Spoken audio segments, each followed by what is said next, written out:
मी बनवते काबुली चण्याची भाजी. त्याकरता मी खोबरं भाजून घेतलंय, कांदा धने भाजून घेतलंय, टोमॅटो लसूण आलं कोथिंबीर व कांदा खोबरं मिक्सरला वाटून घेतलंय. कढईमध्ये जिरा मोहरी तेजपत्ता घालून वाटण घालून परतून घ्यायचं. वाटण घालून परतून घ्यायचं. झाकण ठेवून वाफ काढून घ्यायची. मिरची पावडर, हळद, मीठ, छोले मसाला हे मसाल्यामध्ये घालून झाकून ठेवायचं. थोडं पाणी घालायचं आणि झाकून ठेवायचं.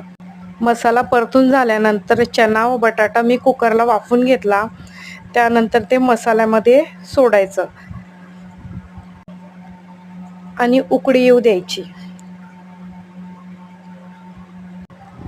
झाकण ठेवून वाफ काढायची.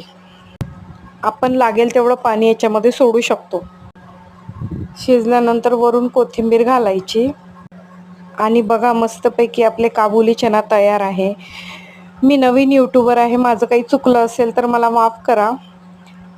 व्हिडिओ आवडला असेल लाईक आणि सबस्क्राईब करा. धन्यवाद.